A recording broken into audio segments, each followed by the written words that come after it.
3 নম্বৰটো কৈছে সত্য নে অসত্য লিখা।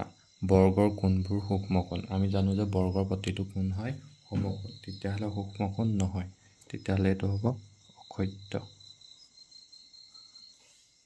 2 নম্বৰটো কৈছে যে সমকোণী ত্ৰিভুজৰ সমকোণটোক বাদ দি এটা কোণ স্থূল কোণ হয়।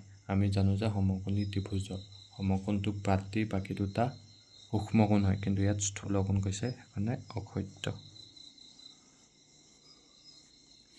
3 নম্বৰটো কৈছে আয়তৰ 4টা কোণৰ মাপৰ যোগফল 380 ডিগ্ৰী, এইটো হয় সত্য। 4 নম্বৰটো কৈছে ডাঙৰ স্থানত ডাঙৰ অংক থকা সংখ্যাটোৱেই ডাঙৰ, সেইটো সত্য হয়। 5 নম্বৰটো কৈছে দক্ষিণ আৰু পশ্চিম দিশৰ মাজৰ কোণটো 45 ডিগ্ৰী। এতিয়া দক্ষিণটো ফালে থাকে আৰু পশ্চিমটো থাকে বাওঁফালে। এতিয়া ইয়াৰ মাজৰ কোণটো 90 ডিগ্ৰী হয়, ইয়াত কৈছে 45 ডিগ্ৰী, এইটো হ'ব অসত্য।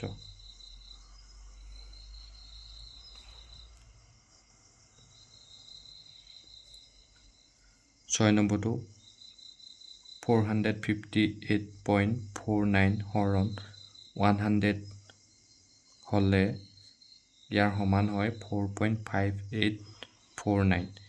এতিয়া ইয়াক যদি আমি 458.49ক 100ে হৰণ কৰোঁ, তেতিয়া হৰণ কৰিলে দশমিকটো সদায় দুটা আগলৈ যায়, তেতিয়া দুটা আগলৈ গ'লে হ'ব 4.5849, যিটো ইয়াৰ সমান বুলি দিছে, তেতিয়াহ'লে এইটো হ'ব সত্য।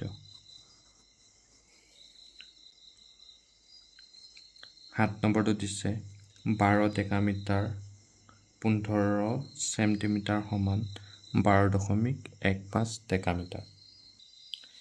এইটো অসত্য, কাৰণ 12 ডেকামিটাৰ 15 চেণ্টিমিটাৰত হয় 12.015 কি হয় ডেকামিটাৰ হয়,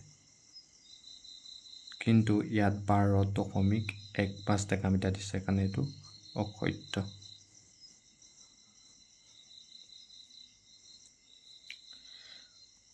8 নম্বৰটো দিছে 11/24 এটা প্ৰকৃত দশমিক ভগ্নাংশ। এইটো অসত্য হয়,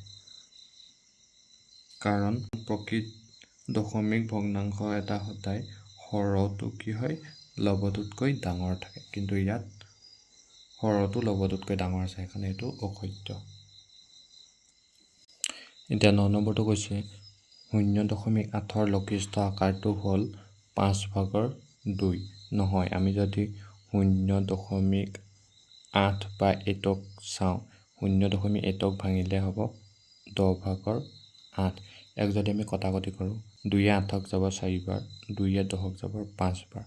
এতিয়া ইয়াৰ মান ওলালে 4/5, কিন্তু ইয়াত 2/5 দিছে, সেইকাৰণে এইটো অসত্য। এতিয়া শূন্যৰ প্ৰতিক্ৰম শূন্য বুলি কৈছে। আমি জানো যে শূন্যক আমি প্ৰতিক্ৰম কৰিব নোৱাৰোঁ বা শূন্যৰ কোনো প্ৰতিক্ৰম নাথাকে, সেইকাৰণে এইটো হ'ব অসত্য।